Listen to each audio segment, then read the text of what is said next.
And we are live Facebook. Haven't done one of these for a little while, but it's good to be back. And yeah, on the Facebook Live. I want to talk this evening, or going into this evening, about the 6 questions to ask yourself moving into 2024.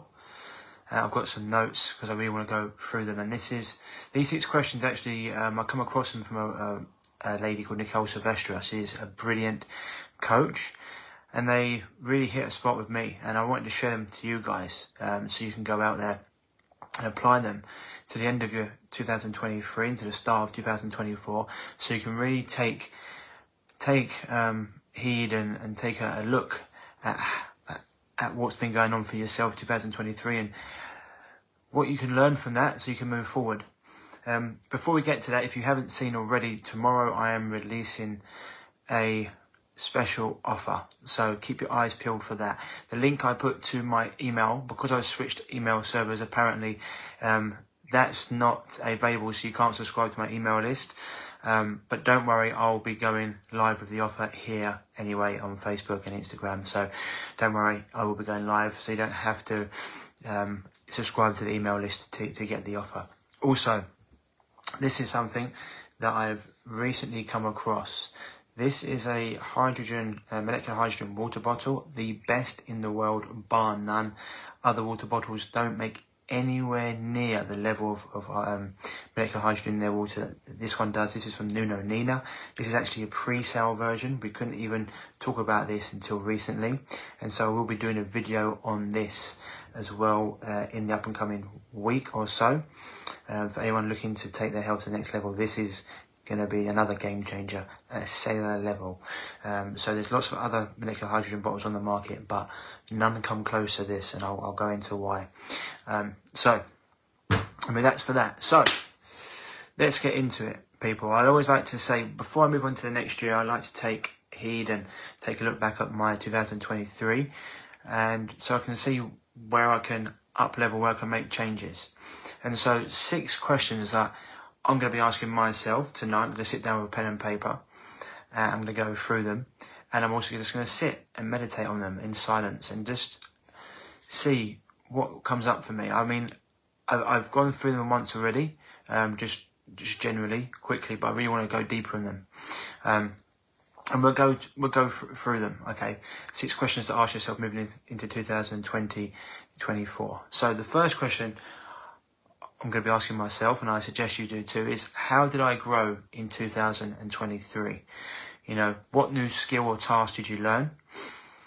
For me, I had some very, very deep lows in 2023, some challenges health-wise as well. And what I learned was I needed to dive deeper into the feminine energy. I've always been very masculine. I've operated on masculine energy, just push, drive, and even being a health coach and doing so many things right, I was constantly pushing forward, and it meant I wasn't in my parasympathetic enough, and it caused me to actually start to get some gut issues, which I had to really dive into and sort out. And it meant diving more into the feminine and frequency and attraction, and being the vibrational frequency that I wanted to attract. Now, I've done this before, but this is something that I dove in a lot deeper, and it's something I've been working on ever since. I also dove a lot deeper into detoxification. I've been looking into detoxification for the last 15 years, but I was like, we're in a different world now, so what more do I have to learn? And I started to discover even more fascinating protocols and practices, and I'm sharing all of these in all of my containers this year. So my one-to-one coaching, the Total Health Revival course, I'll be updating that, the membership, and in the masterclasses.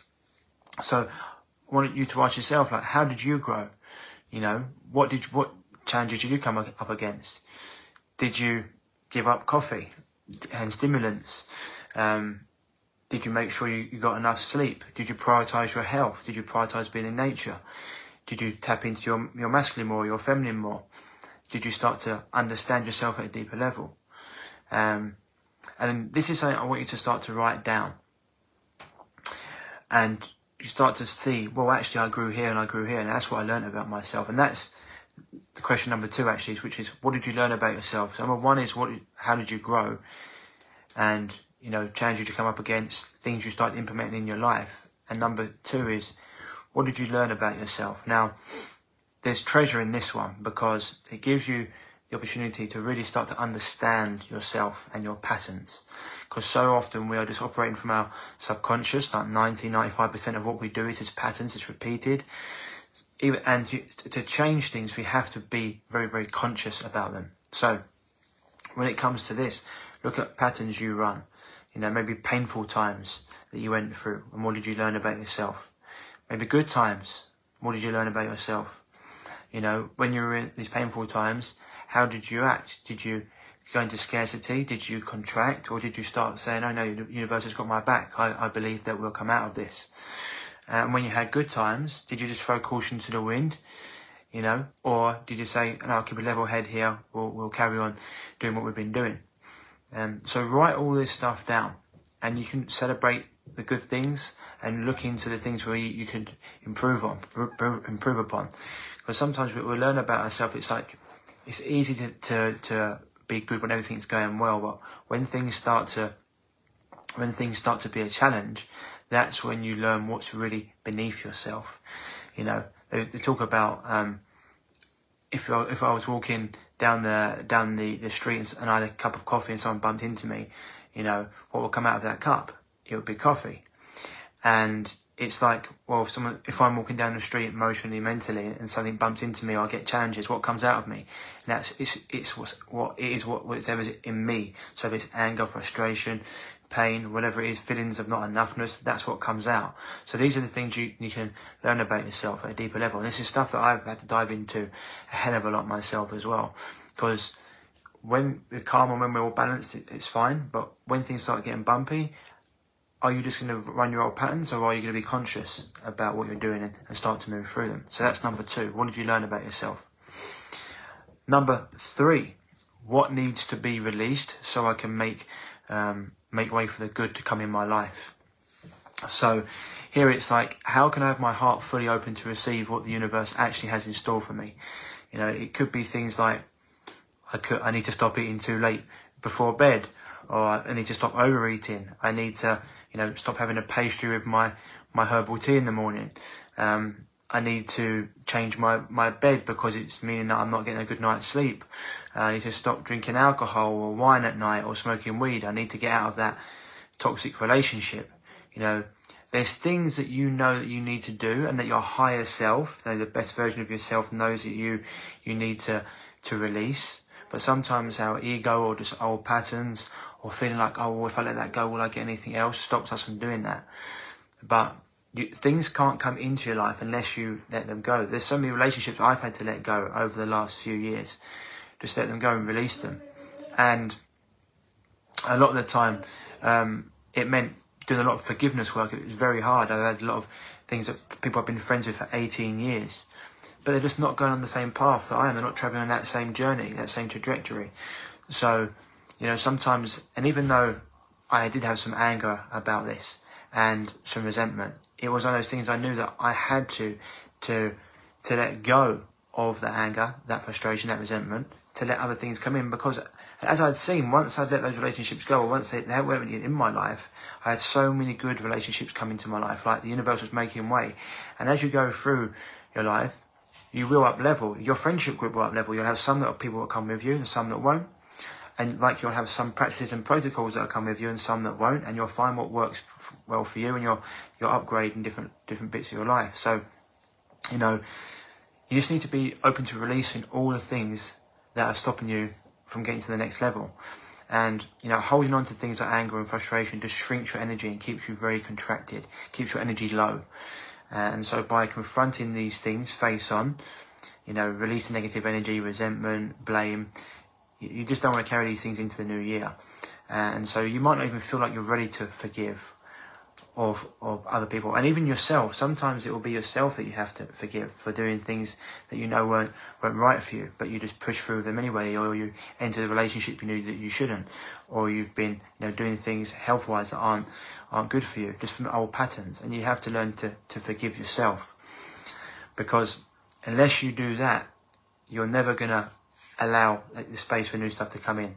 And so, and when you do this, when you actually forgive and just let these things go, you're going to actually see a change in you at a cellular level.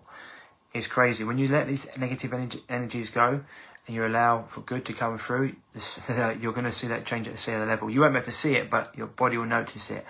You know, I've been there as well. And so if it's a relationship you want to let go, or a friendship, you don't have to like ring them or speak to them or even get closure with them. You can just let that go and just start to come at things from a different perspective and just say, okay, you know, that's done in my life. Time to move on. And, you know, I can't wait to see what the universe has got in store for me, or God's got in store for me. It's challenging, but it's necessary. And then we're going to number 4. So number 4 is, what priorities are you going to have for 2024? What values and goals are you going to have? Well, you can actually have a lot of goals, but what are your main priorities? Because if you've got priorities in place, it'll stop you from chasing the next shiny thing. When like you're on a path one way, but you see something else, you're like, oh, maybe I'll go over here. It'll stop you doing that, and it'll allow you to say no to things that, you know, are not going to be of any benefit for you in the long term. And then it'll also get you to come back, you know, to seeing what lights you up. What is your actual priorities? So, you know, well, one of the things you can say, like, what are your priorities for 2024? It's like, who do you want to be as a person? What man or woman do you want to be? And you're never going to make a permanent or long-lasting change unless you change your identity around how you see yourself. So, you know, you can even say that I'm going to become, my priorities are to become a person that, you know, invests in themselves, who's resourceful, who goes to bed on time, who surrounds themselves with positive people, who goes after their goals, who really starts to play it big, you know. So it's, who are you going to be? What are your standards? What patterns are you going to break? And what patterns are you actually going to start putting into your life? Because once you start to recognise that, you know, making new patterns is actually challenging, because the brain just wants to do things that are easy. The brain just wants, it's what it does. It wants to do anything it can on autopilot. So for you to change that, you've actually got to be conscious. When something happens, oh, what am I doing that for? Or you start to act in a certain way, or you say things to people and you're like, why did I say that? Is that an old pattern? Am I trying to like, is that egotistical what I said there? Or, I don't know, it could be your morning routine, whatever it is, breaking out, just getting up in the morning and having a coffee, you know? You just want to break that routine. Why am I doing that? Is that a habit? And it's easy to go into these patterns because, as I said before, the brain is lazy. It just wants to do it as much as it can on autopilot. So once you actually work out your priorities and who you want to be, and you're conscious with this, and you know, go out there and be confident with this, be like, this is who I want to be, this is what I'm going to do. Start to be very, very conscious with it. And you can even write out your priorities, stick them somewhere you're going to see every day. This is the person I want to be. The Stoics talk about this a lot as well. It's like having goals is one thing, but it's like, oh, okay, in 2004, I want to be someone who's always centered and always calm. It doesn't matter what the sea's doing, you know, or what way the wind's blowing. I'm the mountain. I'm going to stay strong. I'm going to stay sturdy. And for someone who's been around people all his life who fly off the handle, that's something that I'm really trying to, not trying, it's what I'm doing. I've changed a lot. It takes a lot more now for me to fly off the handle, for me to lose it. But, you know, it's still there under the surface. But that's something where I'm like, no, what is that doing for me? It's getting me nowhere. Staying calm, being centered, that's, you know, true strength. And so, what are your priorities in 2024? Okay, that's number 4. Then, number 5 is, what seeds will you plant for your future? You know, because everything you do adds up. You know, whether it's positive or negative, it all just starts compounding. And so what you do today is going to be your future harvest. Okay, so the actions you take, the investments you make, the people you surround yourself with, you know, what's the cost? What's the future cost of the decisions you're making now? You know, it's also the things you don't do, or the courses you don't take, or the coaching you don't invest in, or the investments you don't make, or the sleep you miss, or the conversations you didn't have, or the chances you didn't go for. You know, that guy or that girl you didn't go and approach because you, like, even though you find them attractive. You know, what are the cost of your future actions, and what they're going to cost you.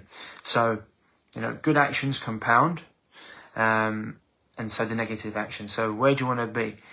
Do you want the new job? Do you want a new career, relationship, whatever it is? It might be scary to do that stuff, and you might even have to do things that others criticize, you know, but that's okay, because it's not their life, it's yours, you know. Things don't happen overnight, it takes time. And every time you make a positive decision, you're actually telling the universe you're ready to be that person you were meant to be. You know, when I started doing this coaching, I had zero audience, zero platform. I put videos out, I put articles out, no one commented, no one liked them. But through years of just consistent behaviour, you know, and I have a platform and an awesome audience full of humans that all want to improve their life and their health. And that was the result of consistently planting seeds. It was the same when I was getting back to my own health. You know, I ate really well and took certain supplements and did certain practices like once a day, or I did it one day. No, it was things I did consistently that allowed me to get my health back and continue to be healthy. So think about, what seeds are you going to plant moving into 2024? And there was one more. Oh, I think I actually covered that, which was who will you be in 2024? I actually missed that one out. So your priorities, and it was who will you be. I sort of merged them all into one. So, you know, go back through them.